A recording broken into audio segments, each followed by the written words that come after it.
таны салон орлого муутай, хүн муутай байгаад байвал дараах зүйлүүд дээр анхаараарай. Өмнөх рейс дээр хамгийн чухал зүйл нь юу вэ гэдгийг тайлбарсан үр дүн байсан тийм. Энэний талаар хангалттай ярьсан учраас алгасаад илүү нарийн тэтгэл хэсгүүд дээр хэдүүл анхаарцгаая. Нэгдүгээр анх ирж байгаа үйлчлүүлэгчийн анхны сэтгэлдлийг маш өндөр байлгах. Эргэн тойрноо маш зэгцтэй байлгаж, ялангуяа гоо сайханч болон өгтөгч маань маш хүндэтгэлтэй харьцаатай байж, албаны буюу цэвэрхэн хувцастай байж, биеийн хилэмж, ярианы хилэмж маань мэрэгжлийн түвшинд албаны байх шаардлагатай.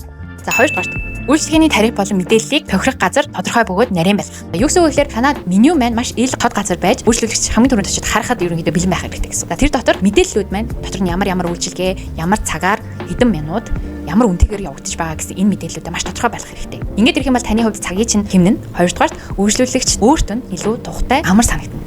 За гуравдугаарт үйлчлүүлэгчийн дата мэдээлэл буюу чарт хөтлөх. За аливаа нэг үйлчлүүлэгч танад үйлчилгээ авсан тохиолдолд тухайн хүний хувийн мэдээлэл, утас, хамгийн сүүл гоо сайхны ямар үйлчилгээ авсан бэ гэх мэт мэдээллүүдийг авахаас гадна тухайн хүн танаас салаанд авсан үйлчилгээг маш нарийн тодорхой бичиж хадгалах, бүртгэх хэрэгтэй. Ингэсэн тохиолдолд тухайн үйлчлэгч та дээр дахин ирсэн тохиолдолд үгүй сайн байна уу та өмнө ийм үйлчлэгээ авсан тухайд ямар байсан бэ? Өнөөдөр ийм мэйл ямар вэ гэд зөвлөгөө өгөөд дахин ярилцаад тухайн үйлчлэгч маань маш баяртай хүлээж авна. Яг тэгэхээр өөрийн санаж байгаа учраас. Хоёрдугаарт илүү мэрэгжлийн түвшинд мэдрэгдэх болно. За мөн түншлэн тухайн мэдээллүүдийг хадгалснаар танаа салооны ямар үйлчлэгээ хамгийн ихээр борлуулагдаж байна? Энэ талууд дээр алдаа гаргасан байна. Энийгээ засах хэрэгтэй юм байна. Энийгээ илүү өргөжүүлэх хэрэгтэй юм гэсэн анализ хийх боломжтой болдог. Үйлчлэгчийн арсыг маш сайн тодорхойлж, зөвлөгөөг маш нарийн өгөх хэрэгтэй.